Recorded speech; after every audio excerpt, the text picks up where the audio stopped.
Question number 1 है two charges 1 + 5 microcoulomb and another -5 microcoulomb are placed 1 millimetre apart. ठीक है, तो हमने जो डाइपोल मूवमेंट में करा था, डाइपोल मूवमेंट में हमने यही करा था कि हमारे पास दो चार्जेस होते हैं और दोनों चार्जेस जो है वो इक्वल होते हैं, मैग्नीट्यूड उनका इक्वल होता है, लेकिन उनका जो साइन है वो अपोजिट होता है, एक नेगेटिव और एक पॉजिटिव।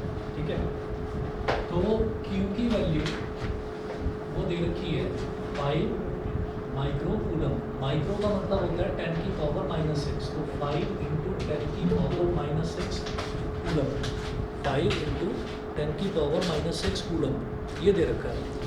अच्छा, और डाइपोल होता किस तरीके से है? डाइपोल ऐसे होता है कि इधर तो मैंने एक चार्ज रख दिया -q, ठीक है, और इधर एक चार्ज हमने रख दिया +q, ठीक, और जो दोनों के बीच का जो डिस्टेंस होता है ना, उस डिस्टेंस को हम ले लेते हैं 2a, ए नहीं लेते 2a लेते हैं।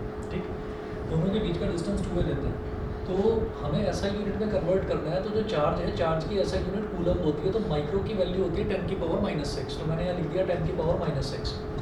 उसके बाद फिर वो बोल रहे हैं कि they are placed 1 millimetre apart, यानी कि दोनों के बीच का जो डिस्टेंस है दैट इज़ 1 मिलीमीटर। याद रखिएगा, मिली का मतलब होता है 10 की पावर -3, तो 1 × 10 की पावर -3 मीटर, तो ये 2a होगी। Calculate the dipole moment. Dipole moment क्या होता है? Q × 2a। ठीक है, therefore डाइपोल मोमेंट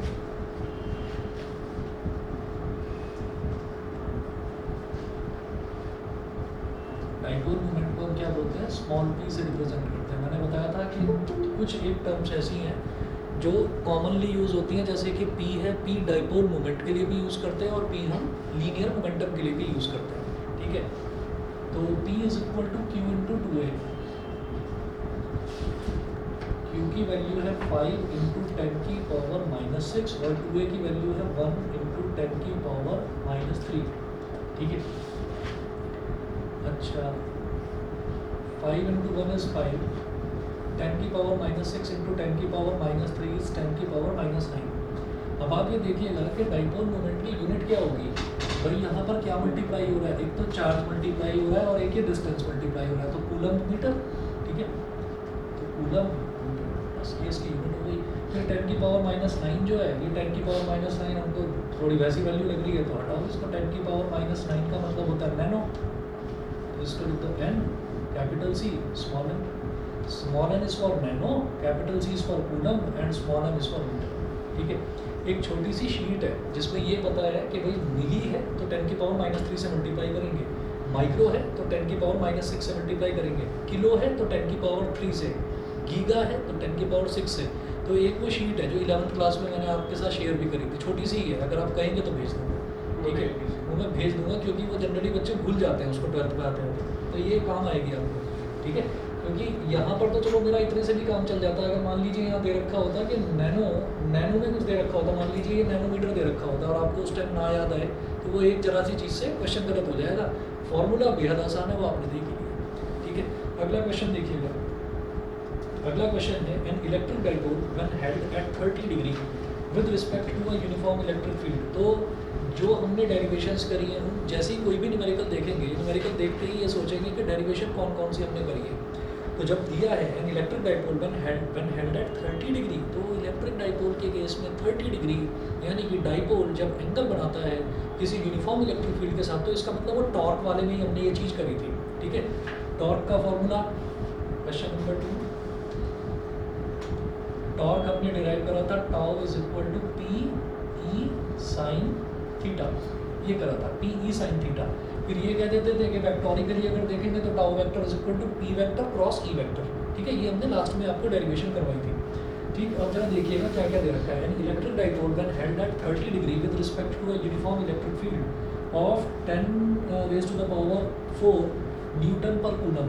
तो इलेक्ट्रिक फील्ड की वैल्यू दे रखी है 10⁻⁴ न्यूटन पर कूलम। उसके बाद वो बोल रहे हैं एंगल थीटा, थीटा जो है वो दे रखा है 30 डिग्री। एक्सपीरियंस ऑफ 9 × 10 की power -26 Newton metre.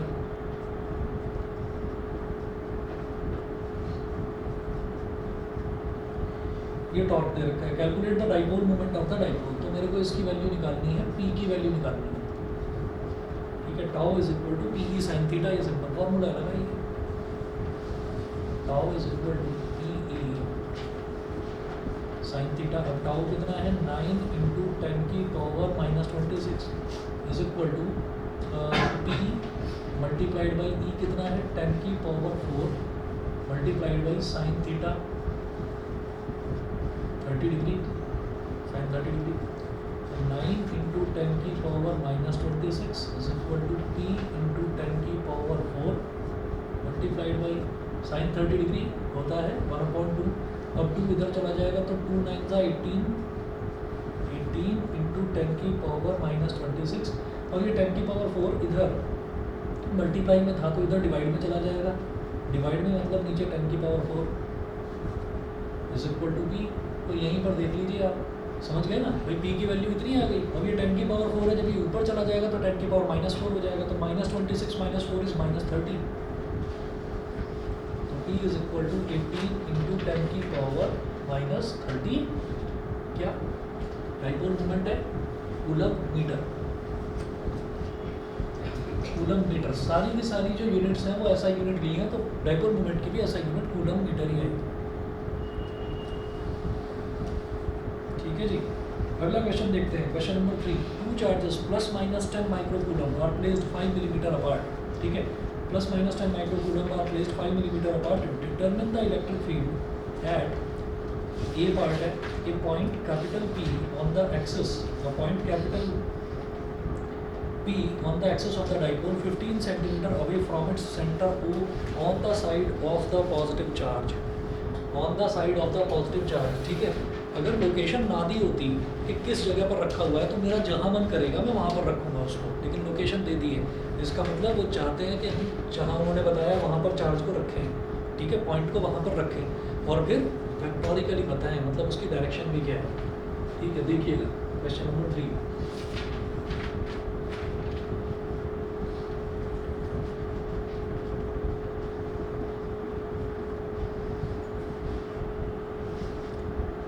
Charges plus minus 10 microcoulomb, ठीक है। डाइपोल मोमेंट में एक कन्वेंशन के तरह से समझ लीजिए कि चलता आ रहा है कि हम ना नेगेटिव इधर ले लेते हैं, पॉजिटिव इधर ले लेते हैं, बाकी आपकी मर्जी है, चाहे नेगेटिव इधर पॉजिटिव इधर ले लेते हैं।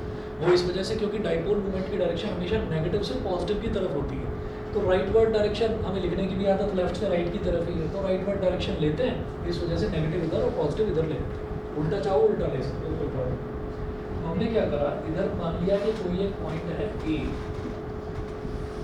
और इधर मान लिया कोई एक पॉइंट है बी, और ए पर हमारा एक चार्ज रखा हुआ है 10 माइक्रोकूलम, और बी पर जो चार्ज रखा हुआ है दैट इज प्लस 10 माइक्रोकूलम, ठीक है, -10 और +10 माइक्रोकूलम, ये ए और बी पर इस तरीके से रखे हुए हैं, ठीक है। मैं दोबारा बनाऊंगा इसको, ऐसे ही बना सकते हो।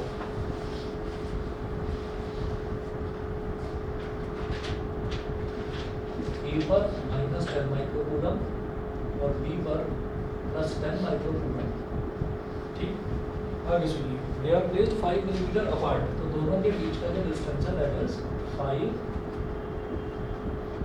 Millimetre apart. उसके बाद determine the electric field at a point capital P on the axis of the dipole, तो इसी डाइपोल की एक्सिस पर ही मेरे को कोई एक पॉइंट लेना है P, मुझे वहाँ पर डाइपोल मोमेंट बताना है, ठीक है। अच्छा, तो 15 centimetre away from its centre O, दोनों का सेंटर हो गया O, तो O से 15 सेंटीमीटर दूर from its centre O on the side of the positive charge, तो पॉजिटिव चार्ज वाली साइड पर लेना है, यहाँ से 15 सेंटीमीटर की दूरी पर।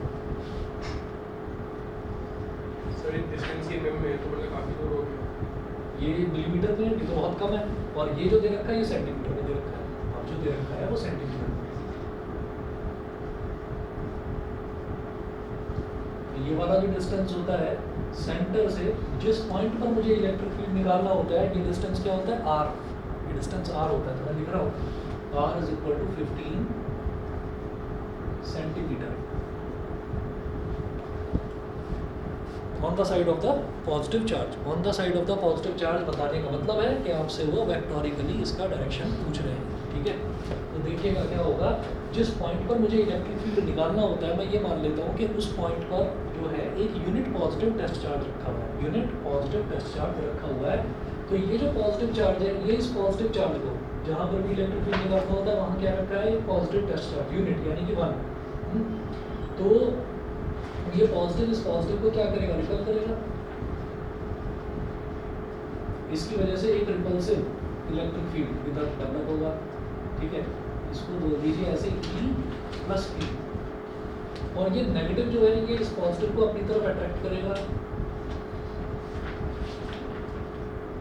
तो E माइनस Q ये हो गया। लेकिन इन्होंने पूछा क्या हमसे, इन्होंने कहा है कि डिटरमिन द इलेक्ट्रिक फील्ड, ठीक। तो वो इलेक्ट्रिक फील्ड का डेरिवेशन नहीं करना मेरे को। डाइपोल की एक्सिस पर इलेक्ट्रिक फील्ड क्या होता है बताइए। पहले तो सारी वैल्यूज लिख लो यहाँ पे। Q जो है ना, Q हो जाएगा 10 माइक्रो कूलम, यानी कि 10 इंटू 10 की पावर -6 माइक्रो कूलम। दोनों के बीच का जो डिस्टेंस है दैट इज 2a। 2a क्या है, 5 मिलीमीटर। मिली मतलब 10 की पावर -3, तो 5 इंटू 10 की पावर -3 मीटर ये हो गया। और ये जो r है दिस इज सेंटीमीटर, तो सेंटी का मतलब होता है 10 की पावर -2, तो 15 सेंटीमीटर। सेंटी की जगह 10 की पावर -2 आ जाएगा, मीटर अपनी जगह रहेगा, तो 15 इंटू 10 की पावर -2 मीटर, ठीक है। ये सारी वैल्यूज आ गई हमारे पास, ठीक। अब एक काम करिए, डाइपोल मोमेंट की निकाल लो। P is equal to Q into 2a, P is equal to Q into 2a, तो Q इंटू 2a कितना हो गया, 10 इंटू 10 की पावर -6 मल्टीप्लाइड बाई 5 इंटू 10 की पावर -3, तो भाई 10 5 हो गया 50 इंटू 10 की पावर -9 और क्या कूलम मीटर, इतना करके छोड़ दिया हमने, ठीक है। अच्छा अब ये बताइए, हमको निकालना है electric field, axial electric field. तो ई एक्सियल जब एक्सिस पर निकालते हैं ना, ये डाइपोल है, ये डाइपोल है। जब डाइपोल की एक्सिस पर इलेक्ट्रिक फील्ड निकालते हैं that is called E axial. E axial क्या होता है, 1/4πε0, 1/4πε0 क्या होता है, 2p upon r3, 2p upon r3, यही होता है, ठीक है। इक्वेटोरियल क्या होता था, सिर्फ p अपॉन r3, साथ में हम इसमें r कैप लगा देते थे। r कैप क्या होता था, डायरेक्शन। डायरेक्शन बता दो जरा क्या होगा इसका, डायरेक्शन a से b की तरफ होगा या b से a की तरफ होगा, a से b कंफर्म, ठीक है। ठीक है, जिनको नहीं समझ में आया मैं बता देता हूँ, a से b डायरेक्शन क्या होगा, ये जो b है ना, ये इस पॉइंट p के काफ़ी नज़दीक है, मतलब ये जो डिस्टेंस है ये डिस्टेंस काफ़ी कम है। जितना डिस्टेंस कम होता है उतना ही इलेक्ट्रिक फोर्स, इलेक्ट्रिक फील्ड वाली जो फोर्स है, इलेक्ट्रिक फोर्स उतनी ही ज़्यादा लगती है। तो ये तो बड़ी तेज़ी से इसको रिपेल करेगा, और ये बेचारा नेगेटिव बड़ा दूर बैठा हुआ है, ये इसको हल्का फुल्का खींच लिया तो खींच लिया। तो ओवरऑल क्या है, ओवरऑल जो नेट फोर्स लगेगी वो नेट फोर्स राइट की तरफ ही लगेगी, ठीक है। तो जितना नज़दीक होगा उतना ज़्यादा जो है फोर्स जो है वो ज़्यादा तेज लगेगा, ठीक है। अपॉन में आप देख भी रहे हैं, अपॉन में आर है ना, आर का क्यूब है बल्कि, तो डिस्टेंस जितना कम ये वैल्यू उतनी ज़्यादा, ठीक है। चलिए अब यहाँ पर लिख दीजिए along A B, along A B, और जब अलॉन्ग ए बी यानी कि डायरेक्शन लिखिए तो भाई इसके ऊपर एक एरो लगा दो, फैक्टर का साइन, ठीक है जी। कैलकुलेट करिए, 1/4πε0 की स्टैंडर्ड वैल्यू होती है 9 × 10 की पावर 9, ठीक है।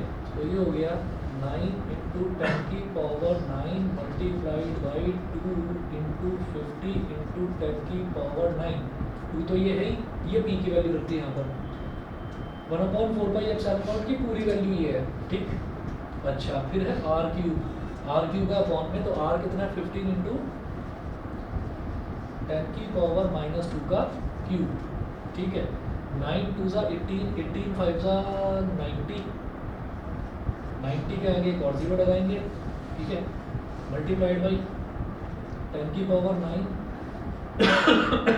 9 -9 अपॉन 15 का क्यूब है, तो 15 का स्क्वायर इज 225 मल्टीप्लाइड बाई 15, और जब पावर की पावर होती है तो वो मल्टीप्लाई हो जाती है, तो 2 की पावर -2 की पावर 3, तो 2 की 10 की पावर -6, -2 × 3 इज -6, ये हो गया। 15 से भाई ये कट जाएगा, 15 6 90, एक 0 आ गया, ठीक है। और अब इसको क्या करें, अब इसको कुछ मत करना, एक काम करते हैं, इस 60 को ऐसे ही रहने देते हैं। देखो 900 2 to 5 से 4 टाइम्स कट जाएगा। हाँ भाई 900 2 to 5 से 4 टाइम्स कट जाएगा। अच्छा हाँ, वो ज़्यादा बेटर है ना। चलो छोड़ो, ये भी तो कटेगा भाई। अब इतना हो गया, ये 60 आ गया। अब ये 10 की पावर 9 माइनस 9, तो 10 की पावर 0 हो गया, 1 हो गया। और ये 10 की पावर माइनस 6 को ऊपर ले जाएंगे तो 10 की पावर प्लस 6 हो जाएगा, 10 की पावर प्लस 6 हो जाएगा, नीचे रह गया 2 to 5, ठीक है। इसको ऐसे कर दीजिए, 60 मल्टीप्लाइड बाई ये जो 10 की पावर 6 है, इसको लिख लो 1000 इंटू 10 की पावर 3, लिखा जा सकता है ऐसे। 1000 का मतलब 10 की पावर 3, तो 10 की पावर 3 इंटू 10 की पावर 3, और इधर ये 225 है, 225 25 9 जा 225, 25 4 जा 100, और ये 0 और 3 3 जा 9, और कितना, तो भाई 3 तो नीचे आ ही रहा है, अब इसका कुछ नहीं हो सकता, ठीक। क्योंकि अगर 15 भी मैंने छोड़ता तो 5 3 जा 15, तो 3 नीचे रहता। अब देखिएगा क्या करें, इसको क्या करें,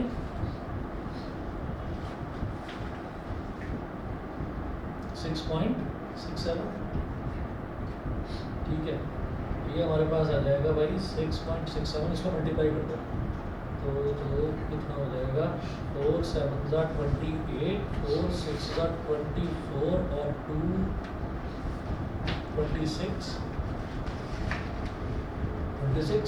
2 कैरी आ गया, 4 6 जा 24, 26.68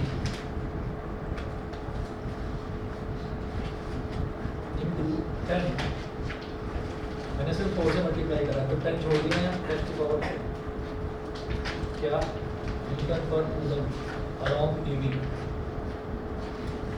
बताइए कोई क्लियर है?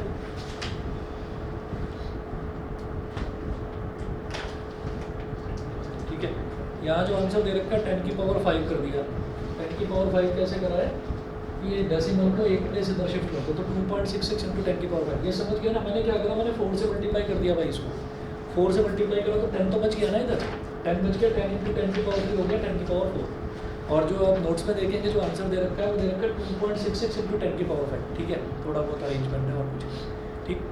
चलिए जी, बी पार्ट देखिए, ये सभी को क्लियर है, ठीक है। ऑनलाइन बता दें भाई, आदित्य अक्षय क्लियर है? Yes sir. ठीक है, चलिए आगे चलो, बी पार्ट देखिएगा। बी पार्ट क्या दे रखा है, a point Q 15 centimeter away from O on a line passing through O and normal to the axis of the dipole, ठीक है। O क्या है, O तो डाइपोल का सेंटर है, डाइपोल के सेंटर से 15 centimetre away perpendicular to the axis of the dipole, ठीक है। तो भाई इसमें ज़्यादा मेहनत नहीं करनी है, इसमें देखिएगा क्या करेंगे, ये इसका फर्स्ट पार्ट था, सेकंड पार्ट में मुझे क्या करना है, मुझे ना फिगर जरूर बनानी है इसकी, ये मिटा रहा हूँ जैसे,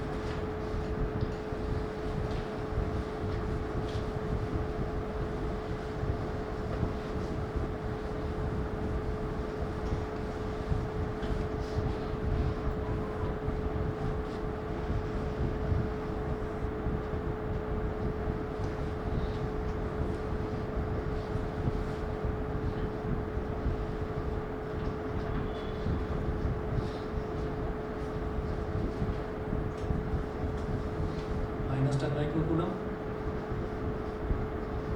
फर्स्ट 10 माइक्रोकूलम,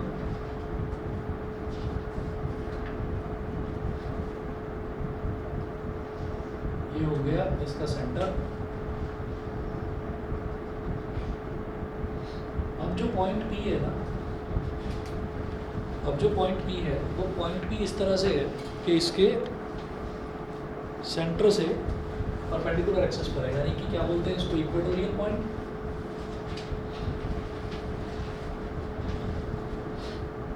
ठीक है, और ये वाला जो डिस्टेंस है, ये बीच वाला जो डिस्टेंस है, ये 15 सेंटीमीटर दे रखा है, आर आपको 15 सेंटीमीटर दे रखा है, ठीक है।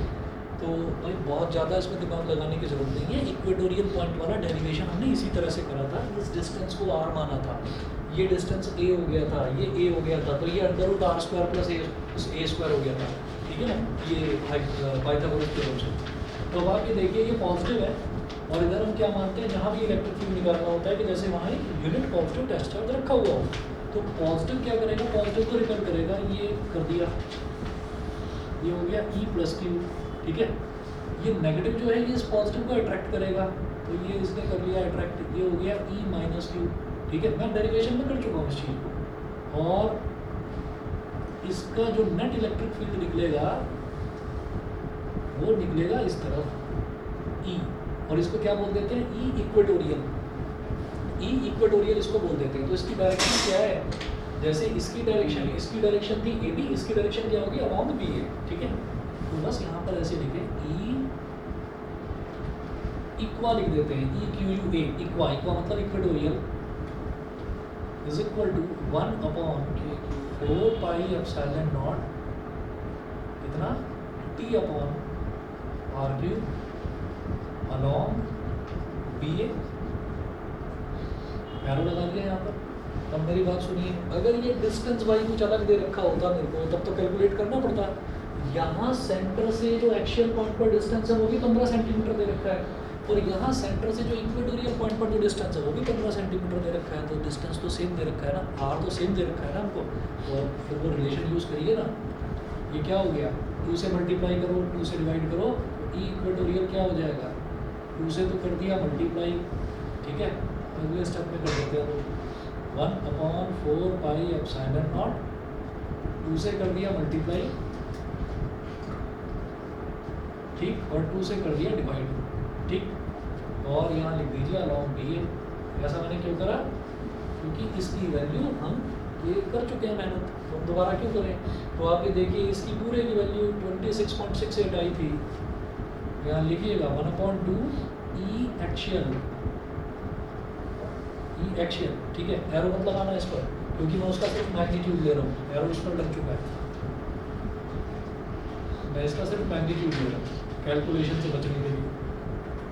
1/2 मल्टीप्लाई बाई 26.68 इंटू 10⁴, ठीक है, अलॉन्ग BA, ठीक है। ये मिटा रहा हूँ नीचे वाला।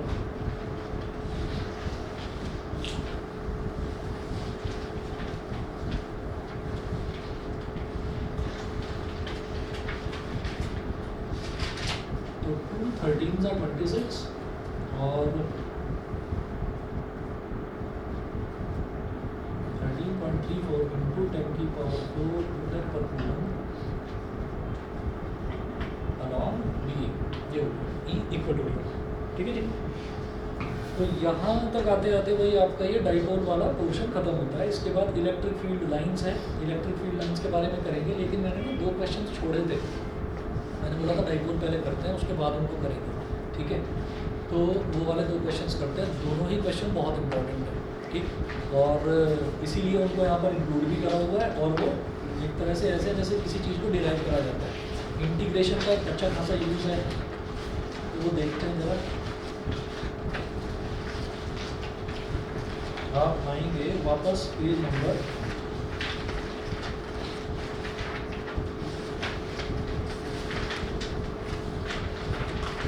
पेज नंबर 29 पर आ जाओ, page number 29।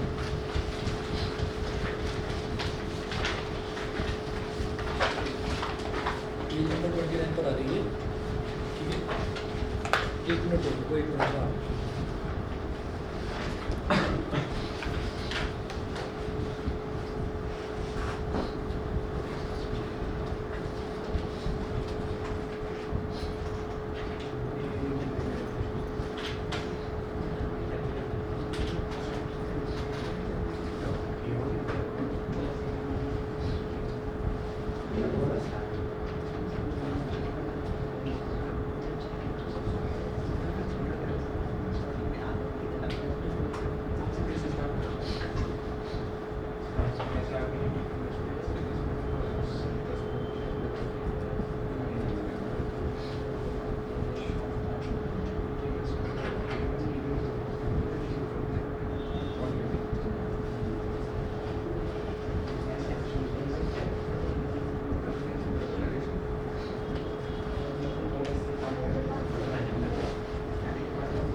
obtain the formula for the electric field. वो इलेक्ट्रिक फील्ड कैलकुलेट करना है due to a long thin wire of uniform linear charge density lambda without using Gauss law. ठीक है, अब ये गॉस लॉ क्या है? गॉस लॉ तो हम जानते नहीं हैं। गॉस लॉ क्या होता है कि जैसे आपने इलेक्ट्रिक फील्ड करा, कूलम्स लॉ करा, है ना, इलेक्ट्रिक डाइपोल मोमेंट करा, ठीक ऐसे ही एक टर्म और होती है इलेक्ट्रिक फ्लक्स। इलेक्ट्रिक फ्लक्स क्या होती है कि किसी भी इलेक्ट्रिक फील्ड वाले, किसी भी इलेक्ट्रिक फील्ड से नॉर्मली यानी कि परपेंडिकुलरली कितनी number of electric field lines जा रही हैं, उनकी जो क्वांटिटी है उसी को हम इलेक्ट्रिक फ्लक्स बोल देते हैं। अब इलेक्ट्रिक फ्लक्स निकालने का एक तो डायरेक्ट मेथड होता है कूलम्स लॉ यूज़ करके, और एक इलेक्ट्रिक फ्लक्स जो है वो ऐसे भी निकाला जाता है कि चार्ज को एप्सिलॉन नॉट से डिवाइड कर दीजिए, उसको कहते हैं Gauss law. Gauss law use करके यही वाला जो क्वेश्चन है बेहद आसान है, 3 या 4 स्टेप में हो जाना है गॉस लॉ यूज़ करके। ठीक है, लेकिन स्पेशली मेंशन करा जाता है पेपर में विदाउट यूजिंग गॉस लॉ, मतलब वो चाहते हैं कि थोड़ा मेहनत करी जाए, थोड़ा कर दिखाया जाए। ठीक है, तो इस वजह से इस क्वेश्चन को इंपॉर्टेंट की कैटेगरी में डालकर इंक्लूड कर रखा है। तो देखिएगा मेरे को क्या करना है, मेरे पास एक बहुत लंबी यूनिफॉर्म वायर दे रखी है। यूनिफॉर्म का मतलब क्या है कि ऐसा नहीं होगा कि कहीं से थिक है और कहीं से थिन है, मतलब एक जैसी ही लेंथ है उसकी और इनफाइनाइटली लंबी हो सकती है। ठीक है, और वो जो वायर है उस वायर पर पूरे पर ना चार्ज डिस्ट्रीब्यूटेड है। तो जब चार्ज डिस्ट्रीब्यूटेड है, पूरी वायर पर डिस्ट्रीब्यूटेड है, तो इसका मतलब लीनियर चार्ज डिस्ट्रीब्यूशन का केस आएगा। कोई एरिया होता, एरिया पर चार्ज डिस्ट्रीब्यूशन होता तो सरफेस चार्ज डिस्ट्रीब्यूशन का केस होता।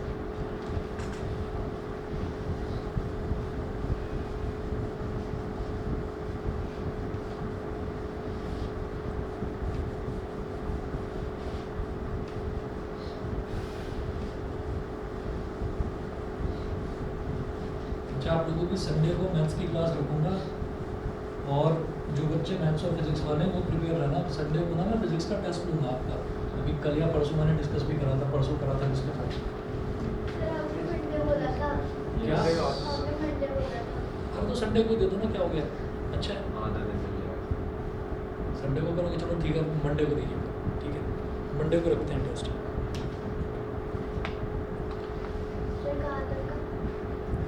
पेज नंबर 42 तक ये इलेक्ट्रिक डाइपोल मूवमेंट तक, फ्लक्स से पहले का। और ये पहले ही बता रहा हूँ कि सारा कुछ रहेगा नोट्स में से। ठीक है ना, नोट्स के बाहर से कुछ नहीं दे रहा हूँ। तो जो डेरिवेशन है वो भी यहीं से, जो न्यूमेरिकल है वो भी यहीं से। ठीक, इनको ढंग से लर्न करना। देखिएगा, electric field of a line charge from Coulomb's law. ठीक, consider an infinite line of charge with uniform line charge density lambda as shown. We wish to calculate its electric field at any point capital P at a distance y from it. The charge on small element dx of the line charge will be, देखिए मैं ये जानता हूँ, ये वाला जो question है हम इसमें ये जानते हैं कि अगर मान लीजिए एक कोई हमारे पास एक लीनियर, एक लाइन, एक वायर है ना, और उस वायर पर पूरे पर चार्ज डिस्ट्रीब्यूटेड है।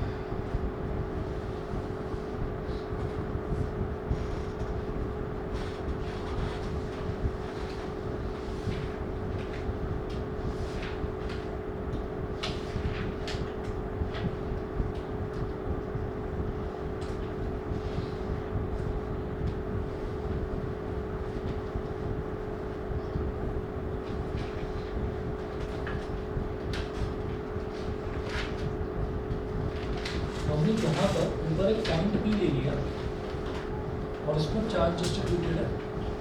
ये एक्स डैश बोल दीजिए, इसको एक्स बोल दीजिए, यानी कि एक्स एक्सिस के अराउंड आपने इस वायर पे रखा हुआ है। इस पर चार्ज ऐसे डिस्ट्रीब्यूटेड है, पॉजिटिव पॉजिटिव पॉजिटिव पॉजिटिव।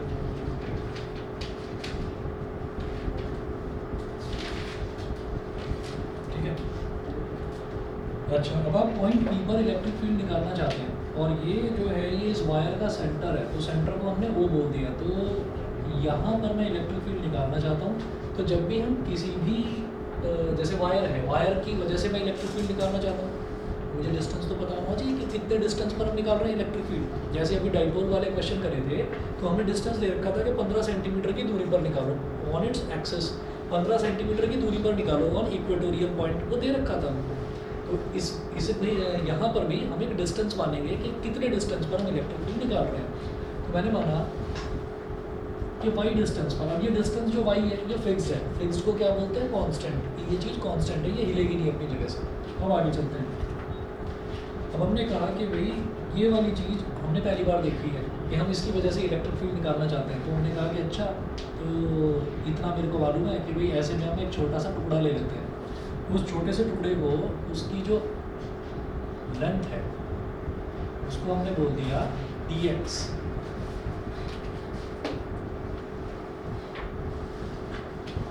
इतना टुकड़ा ले लिया, इसकी जो लेंथ है इसको हमने बोल दिया dx। अब इस टुकड़े की वजह से, इस टुकड़े से यहाँ तक का डिस्टेंस निकालेंगे ऐसे, ठीक है। इस डिस्टेंस को मैंने मान लिया स्मॉल r, यहाँ से और यहाँ तक का dx तक का जो डिस्टेंस है उसको हमने ले लिया x। ये परपेंडिकुलर होगा ही, ठीक है। अच्छा, ये जो dx है, ये जो छोटा सा टुकड़ा है, इस पर चार्ज कितना होगा, small amount of charge dq, ठीक है। यहाँ तक तो सारी चीज़ें क्लियर। जब भी लीनियर चार्ज डेंसिटी हो, लीनियर चार्ज डिस्ट्रीब्यूशन हो, सरफेस चार्ज डिस्ट्रीब्यूशन हो या वॉल्यूम चार्ज डिस्ट्रीब्यूशन हो, तो हम छोटा सा टुकड़ा ले लेते हैं और उस छोटे से टुकड़े का जो चार्ज है उसको dq मान लेते हैं, ठीक है। तो ऐसे ही यहाँ पर भी एक छोटा सा टुकड़ा ले लिया और इसके चार्ज को मैंने क्या मान लिया, dq मान लिया। तो हम ये कहते हैं भाई लाइन के अलॉन्ग डिस्ट्रीब्यूटेड है, तो linear charge density lambda will be equal to dq by dx। Small amount of length, उसकी लेंथ कितनी है, उसकी लेंथ dx है, इतनी सी लेंथ है dx। तो dq कितना हो गया, dq हो गया लैम्डा इंटू dx, dq हो गया लैम्डा इंटू dx, ये हो गया। अच्छा, इलेक्ट्रिक फील्ड निकालने का एक ही फंडा, हमने ये देखा ये सारे पर plus plus plus plus plus plus सब पर पॉजिटिव चार्ज डिस्ट्रीब्यूटेड है, ठीक है। और जहाँ पर इलेक्ट्रिक फील्ड हम निकालते हैं हम ये मानते हैं कि वहाँ यूनिट पॉजिटिव टेस्ट चार्ज है, तो ये पॉजिटिव है, तो ये इस पॉजिटिव को रिपेल करेगा ऐसे, ठीक है। तो ये हमारा ये छोटा सा चार्ज है, तो इसकी वजह से छोटा सा इलेक्ट्रिक फील्ड DE, ठीक है। अच्छा, अब हम ये कहेंगे कि ये वाला जो एंगल है, इस वाले एंगल को हमने मान लिया थीटा, इस एंगल को थीटा मान लिया। तो भाई जब ये एंगल थीटा है तो इस लाइन को जरा आगे एक्सटेंड कर दो ना, ऐसे कर दिया, ये वर्टिकली अपोजिट करके ये भी तो थीटा हो गया, ठीक है। तो DE के अलॉन्ग वाला कंपोनेंट क्या कहलाएगा, DE cos थीटा। खैर y एक्सिस के अलॉन्ग है तो मैंने इसको DEY बोल दिया, और इस तरफ है तो y वाले के परपेंडिकुलर कंपोनेंट इस तरफ होगा, तो दिस इज DEX, इसको DEX बोल दिया। समझ गए मेरी बात, ठीक है, क्लियर है। अब जरा देखिएगा, अगर हम यहाँ पर पहले तो ये देखेंगे कि DE की वैल्यू कितनी होगी, तो DE यानी कि electric field, small amount of electric field. Electric field क्या होता है, 1/4 पाई एप्सिलॉन नॉट Q/r²। तो 1/4 पाई एप्सिलॉन नॉट, यहाँ Q नहीं है, यहाँ पर स्मॉल अमाउंट ऑफ चार्ज है, DQ है, तो Q की जगह आप DQ लिखेंगे, ठीक है। और अपॉन में आप लिखेंगे ये डिस्टेंस r, यहाँ से इसका डिस्टेंस कितना है, स्ट्रेट लाइन डिस्टेंस, तो दिस इज r², ठीक। उसके बाद और आगे चलते हैं, DE इज इक्वल टू हो जाएगा 1/4 पाई एप्सिलॉन नॉट, ये फॉर्मूला है भाई, 1/4 pi epsilon not, charge upon distance का स्क्वायर, ये इलेक्ट्रिक फील्ड का फॉर्मूला है। चार्ज यहाँ पर DQ है, डिस्टेंस यहाँ पर r है, DQ की वैल्यू मैं जानता हूँ लैम्डा dx है, लिख दो यहाँ पर लैम्डा dx अपॉन r कितना होगा, r², ऐसे ही बता दो पाइथागोरस लगाकर, x² + y² हो जाएगा, r², यहाँ लिख देंगे y² + x² लिखो। अभी बताता हूँ कि x² + y² लिखने में दिक्कत क्या है, दिक्कत कुछ नहीं थी, लिख सकते हो। एक्चुअली x को बाद में इस वजह से लिख रहे हैं क्योंकि x जो है ना वो वेरी करेगा, x वेरी करेगा और y जो है वो कांस्टेंट है। x कैसे वेरी करेगा, x ऐसे वेरी करेगा कि अच्छा यहाँ पर लिया टुकड़ा, अगला बंदा कहता नहीं मैं तो इधर ले रहा हूँ, तो ये x की लेंथ बढ़ गई, अगला कहता नहीं मैं तो इधर ही बाजू में ले रहा हूँ, तो x की वैल्यू थोड़ी छोटी हो गई। तो इसका मतलब x जो है ना वो वेरिएबल है, वो बार बार वेरी करेगा, लेकिन y डिस्टेंस जो है दिस इज फिक्स्ड, जो इसके सेंटर से है, ये डिस्टेंस चेंज नहीं होगा। यहाँ तक क्लियर, ठीक है जी। अच्छा जी, तो मैंने अभी क्या करा, हाँ वेरिएबल को बाहर क्यों बोलते हैं, इसीलिए ले रहा हूँ, मर्जी है, आप x² + y² लिख सकते हो, है ना, वो कोई प्रॉब्लम नहीं है उससे। तो y² + x² लिख दो या x² + y² लिख दो, वो एक ही बात है। दोबारा बता रहे हैं भाई, इलेक्ट्रिक फील्ड का फॉर्मूला होता है 1/4 पाई एप्सिलॉन नॉट Q/r², ठीक। अब यहाँ पर जो Q है वो Q ना होकर स्मॉल अमाउंट ऑफ चार्ज है, DQ है, तो ये DQ हो गया अपॉन जो डिस्टेंस है यहाँ से उस पॉइंट का जहाँ में इलेक्ट्रिक फील्ड निकालना, तो वो डिस्टेंस r हो गया, r² क्या होगा, y² + x², ठीक है, इसके डीप में मत जाओ, X square plus Y square लिख दो या Y square plus X square, कोई दिक्कत नहीं, छोड़ो उसको। ठीक है जी, आगे चलते हैं। The field D E has two components, D E X is equal to minus D E sine theta. D E X जो है उसको minus D E sine theta बोल देंगे। ठीक है भाई, अलॉन्ग वाला कॉम्पोनेंट हो जाता है कॉस थीटा, तो डी ई वाई एंगल के अलॉन्ग वाला कॉम्पोनेंट है, तो डी ई के अलॉन्ग वाला कॉम्पोनेंट, तो this will be D E cos theta. ठीक है, और इसके आगे माइनस साइन क्यों लगाया है? क्योंकि ये नेगेटिव एक्स एक्सिस की तरफ जा रहा है। पॉजिटिव एक्स एक्सिस की तरफ होता है तो प्लस बोलता है, नेगेटिव की तरफ है तो इस वजह से minus D E sine theta, ये हो गया। ठीक है, अब जरा एक लाइन सुन लीजिए, स्टार बना रखा है इस लाइन पर, नीचे लिखा हुआ भी है the negative sign in X component indicates that D E X acts in the negative X direction. तो नेगेटिव एक्स डायरेक्शन में है वो, इसलिए नेगेटिव साइन बना रहा है। करेक्ट। अब जो ये स्टार लगाकर लिखा हुआ है ये सुन लो, ये हमने एक दो डेरिवेशंस में और भी देखा है। Every charge element on the right has a corresponding charge element on the left. तो जितने भी, मेरे को क्या करना है, मेरे को जब इलेक्ट्रिक फील्ड निकालना है तो इस पूरी की पूरी वायर की वजह से निकालना है। तो x डिस्टेंस पर यहाँ पर एक dq नाम का छोटा सा चार्ज है, तो x डिस्टेंस पर इधर भी तो एक dq नाम का छोटा सा चार्ज होगा। ठीक है, तो वही चीज़ है यहाँ पर, every charge element on the right has a corresponding charge element on the left. The x component of two such charge elements will be equal and opposite and hence cancel out। तो आप ये देखिए कि अगर यहाँ पर भी एक छोटा सा ऐसे हमने चार्ज एलिमेंट ले लिया और इससे ये डिस्टेंस निकाला हमने r और ये डिस्टेंस x हो गया, तो इसकी वजह से ये इसकी वजह से इलेक्ट्रिक फील्ड यहाँ पर बन जाएगा डी ई। तो डी ई का एक कंपोनेंट डी ई वाई तो इसके ही अलॉन्ग हो गया, और जो दूसरा कंपोनेंट है डी ई एक्स वो तो भाई इक्वल एंड अपोजिट हो जाएंगे। ठीक है, तो जब कितने कंपोनेंट्स हो गए, डी ई वाई इसका भी इधर और इसका भी डी ई वाई इधर, तो डी ई वाई और डी ई वाई तो दोनों एडअप हो रहे हैं, लेकिन ये प्लस डी ई एक्स है, ये माइनस डी ई एक्स है। जब इन दोनों को ऐड करेंगे तो सब्ट्रैक्ट कर देंगे, कैंसिल आउट कर देंगे एक दूसरे को। ठीक है, ये वही चीज़ है हम पहले भी कर चुके हैं कि भाई इसके वजह से इलेक्ट्रिक फील्ड के दो कंपोनेंट, एक डी ई वाई एक डी ई एक्स, और इसकी वजह से इलेक्ट्रिक फील्ड के दो कंपोनेंट्स, एक डी ई वाई एक डी ई एक्स। तो 1 2 3 4, जब चारों को ऐड करेंगे ये दोनों तो ऐड हो गए, ये दोनों भी ऐड होंगे, और भाई साहब एक +5 होगा तो -5 होगा तो ऐड होगा, दोनों 0 बना देंगे। ठीक है, नेट इलेक्ट्रिक फील्ड जब इस तरह से ऐड करा जाता है तो उसमें देखा जाता है कि साइन क्या है। अगर किसी का साइन नेगेटिव है तो कैंसिल आउट हो जाता है, हम सब्ट्रैक्ट नहीं कर रहे कुछ भी, हम कर रहे हैं सब कुछ ऐड, ये इस डायरेक्शन में ये इस डायरेक्शन में, तो कैंसिल आउट। क्लियर? ठीक है, तो इस वजह से मुझे इस चीज़ को ड्रॉप कर देना है, इसको मुझे लेना ही नहीं है क्योंकि ये कैंसिल आउट कर देंगे एक दूसरे को। मैं आगे चलता हूँ। Thus the resultant field, page number 30 पर है, बिल्कुल ऊपर तीसरी लाइन पढ़ रहा हूँ। The resultant field E vector gets contributions only from the y components and is given by E is equal to EY and is given by E is equal to EY। तो जो electric field net बनकर आएगा ना, that electric field E will be equal to EY is equal to, अब ये जो छोटे electric fields होते हैं इनको सबको ऐड करने का तरीका ही तो इंटीग्रेशन कहलाता है। तो क्या लिखेंगे, डी ई वाई,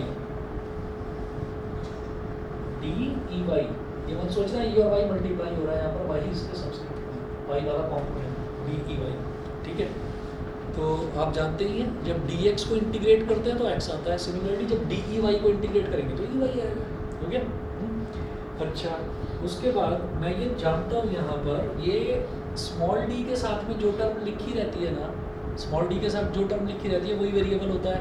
यहाँ पर वेरिएबल क्या है, एक्स है, स्मॉल डी के साथ एक्स लिखा हुआ है। एक्स कहाँ से कहाँ तक वेरी करेगा, ये एक्स ये लेंथ है, ये कहाँ से कहाँ तक वेरी करेगा, इधर कितना लंबा है माइनस इन्फिनिटी तक जा रहा है, इधर कितना लंबा प्लस इन्फिनिटी, तो माइनस इन्फिनिटी से प्लस इन्फिनिटी इसकी लिमिट हो गई इंटीग्रेशन की। कितना लंबा वायर है, हम कहेंगे इनफाइनाइट लेंथ लंबा वायर है, तो हमने ये कह दिया डी ई वाई इधर लिखेंगे X is equal to minus infinity, इधर लिखेंगे X is equal to plus infinity is equal to integration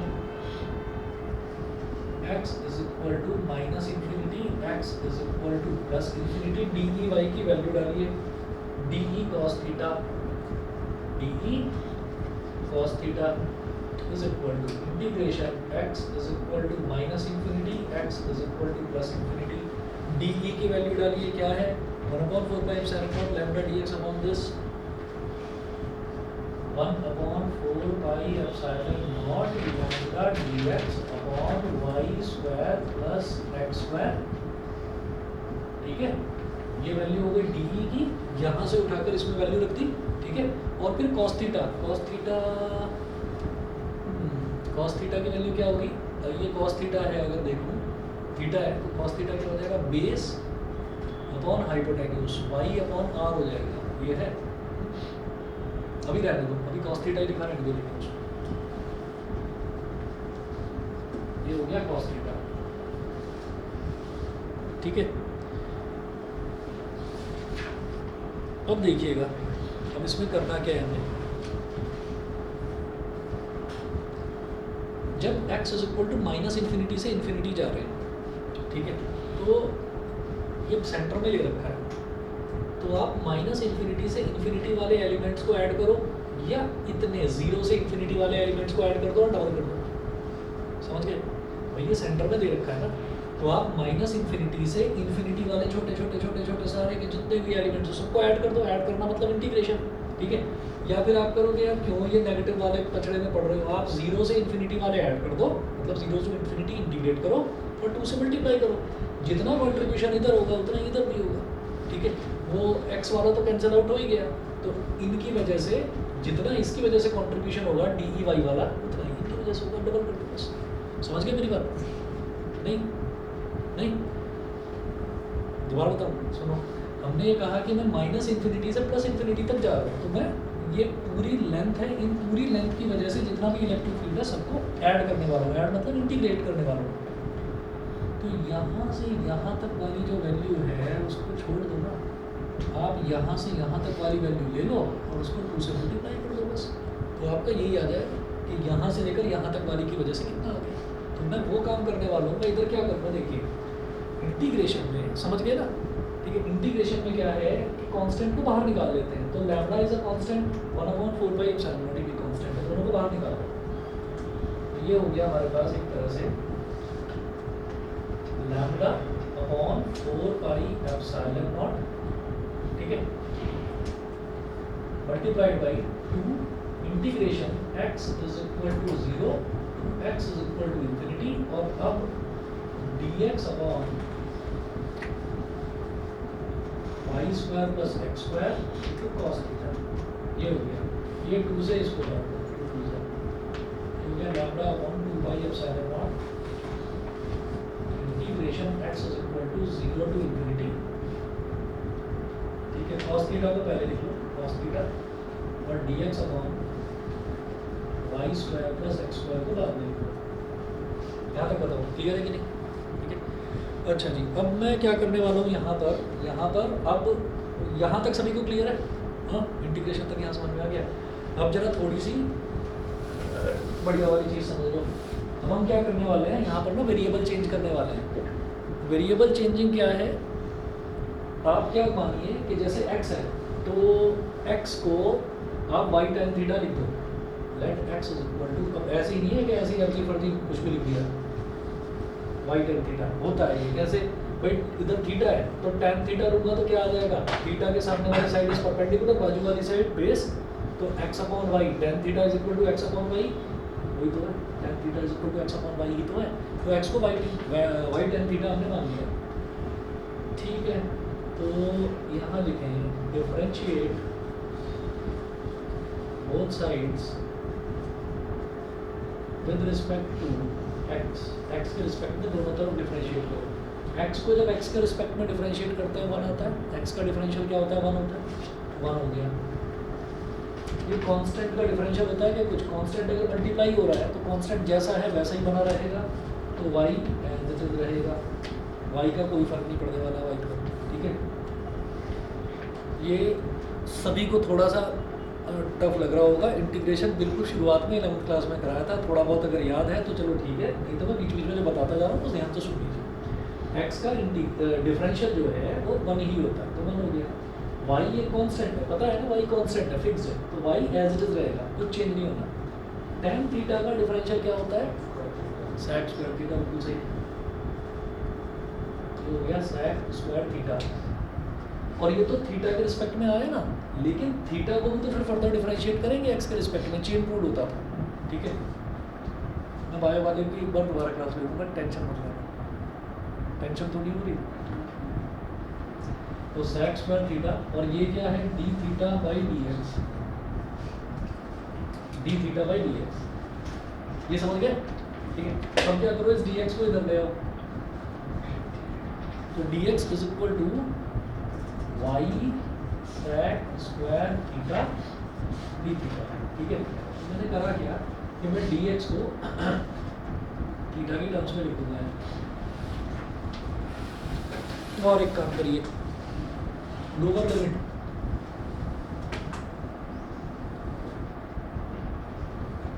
lower limit, lower limit क्या है, x is equal to 0, x is equal to 0। हमने क्या लिया, x is equal to y tan theta ले लिया, ठीक है। मैं यहाँ निकालना चाह रहा हूँ, तो मैंने अब dx को मैं अगर ये लिख दूंगा ना, तो मेरा वेरिएबल थीटा हो जाएगा, डी थीटा आ गया अब यहाँ पर, तो वेरिएबल हमारा थीटा हो जाएगा। तो अब मैं क्या करूँगा कि अब मैं x की वैल्यू थीटा की टर्म्स में निकालूंगा। कैसे होगा, x इज इक्वल टू 0 है, तो x is equal to y tan theta, तो x की वैल्यू डालो 0, 0 is equal to y tan theta, y तो कांस्टेंट है, इधर मल्टीप्लाई है तो इधर डिवाइड में आ जाएगा, 0 upon y is equal to tan theta, यानी कि टेन थीटा की वैल्यू कितनी आ गई, 0। तो टेन थीटा की वैल्यू 0 कब होती है, जब थीटा 0 डिग्री होता है, जब थीटा 0 डिग्री होता है। तो मेरी लोअर लिमिट अब क्या हो गई, लोअर लिमिट हो गई हमारी 0। आगे चलते हैं, upper limit, upper limit, upper limit क्या दे रखी है, इन्फिनिटी, तो x is equal to infinity, x is equal to y tan theta, वही चीज, और x कितना है, infinity is equal to y tan theta, फिर tan theta is equal to infinity upon y, infinity upon anything is infinity, तो tan theta infinity के बराबर आ गया, पाई बाई टू, थीटा की value pi by to, 90 degree, ten 90 degree not defined होता है, infinity होता है, ठीक है। तो मेरे पास ये वैल्यू है, उसके बाद देयरफॉर ये सारी वैल्यू सब्स्टिट्यूट कर देंगे, ई इज इक्वल टू, ये ई की वैल्यू हमारी यहाँ तक निकलेगी, तो lambda upon 2 pi epsilon naught as it is लिखेंगे,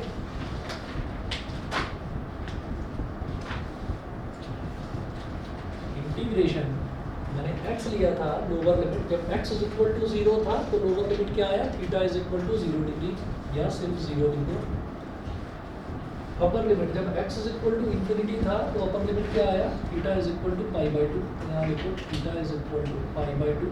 अब अंदर की कहानी, cos थीटा, तो cos थीटा ही रहने दो, उसको चेंज नहीं करना, क्योंकि मैंने वेरिएबल ही अब थीटा में कर दिया, मुझे इसको चेंज नहीं करना, तो cos थीटा को cos थीटा ही रहने दो, मल्टीप्लाइड बाई dx की वैल्यू क्या है, y sec square theta D theta, y sec square theta D theta.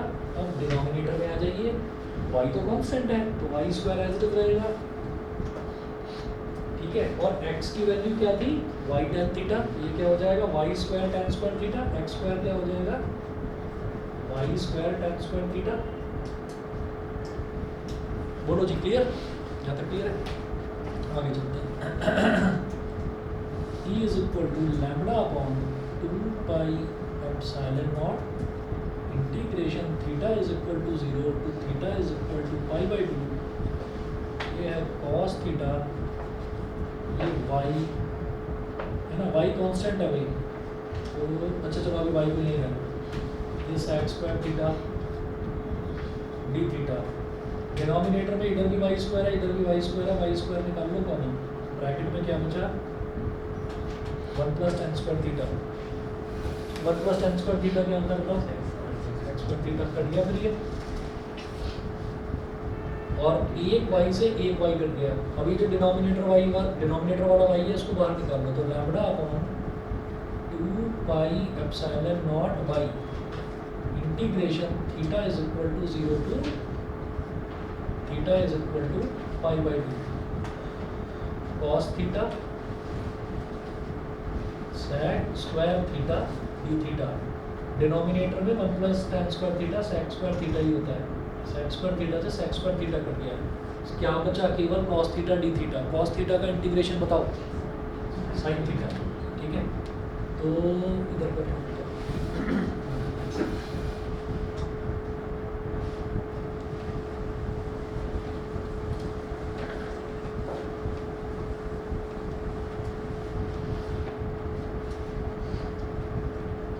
E is equal to lambda upon 2 pi epsilon naught by cos theta का integration sine theta, ठीक है। Lower limit 0, upper limit pi by 2। Integrate करने के बाद में limit ऐसे लिखते हैं, लोअर लिमिट इधर, अपर लिमिट इधर। एक बार अपर लिमिट डाल दो माइनस लोअर लिमिट हो गया। Lambda upon 2 pi epsilon naught by sine pi by 2 minus sine 0। Sine pi by 2 is 1, sine 0 is 0।